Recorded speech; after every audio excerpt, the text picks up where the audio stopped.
Thanks, Goose. It's the future. Imagine planning a trip with your family.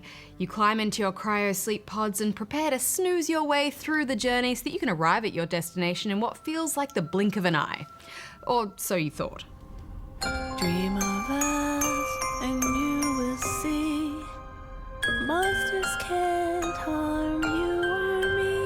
Is anyone there? Close your eyes again. Holy shit! A new day will surely be upon you and me.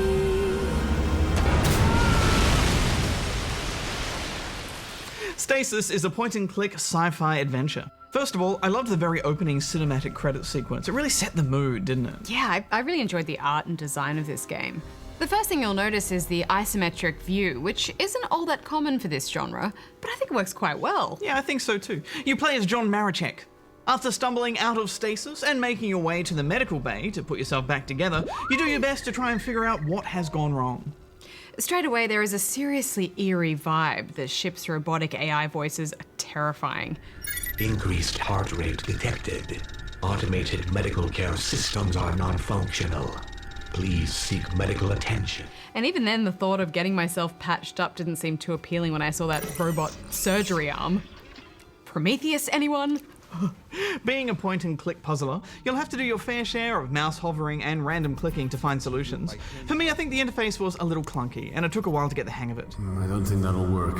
Yeah, initially I struggled even just finding the exits. Yeah.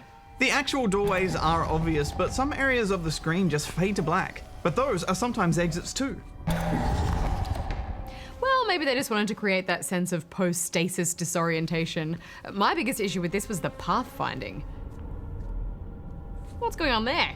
It's all over the shop. It's pretty bad, but I think a lot of the slightly rough design can be forgiven, because it does such a great job of setting up what is a pretty good horror game. There are some grotesque scenes here. The story deals with freakish science experiments gone wrong, some of which are still lurking.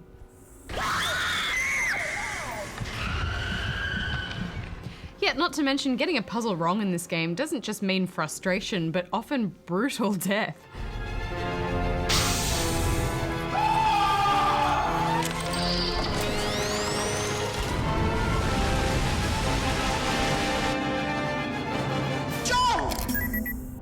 Atmosphere compromised. Death is imminent. I did have a bit of a laugh at the gore there, though. Yeah, it's over the top, but in a silly way. Puzzles are solved traditionally by finding items and combining them to help you get your power running, doors unlocked, or enable you to electrocute a vat of writhing mutant clones so you can safely cross. Just for example. Pretty standard stuff. I found the puzzles generally provided a good challenge, but occasionally I get stumped for ages on something really simple, like I didn't have the right item or I just wasn't looking in the right area.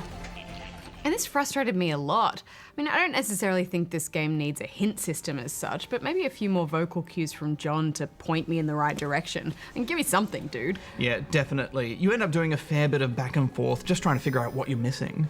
Yeah, I mean, in most areas you can run, but there was one point where I needed to do a whole lot of backtracking for an item that I realized I needed. And it meant slowly wading through long corridors of water, and it was painfully slow.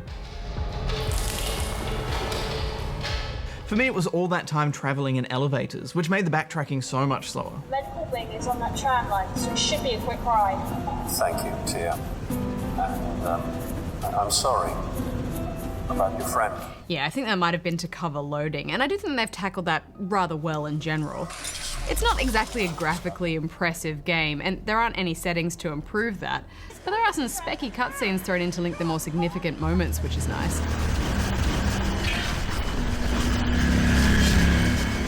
Similar to last week's Soma, this is a sci-fi thriller that really shines through its story, if you can stomach it. It gets pretty disturbing towards the end. Yeah, it is nightmare-inducing stuff. Most of the initial story is delivered through the journal and log entries of former crew members, which do also provide some clues to help you with the puzzles. But yeah, there are a couple of scenes in there that are seriously messed up. Oh god.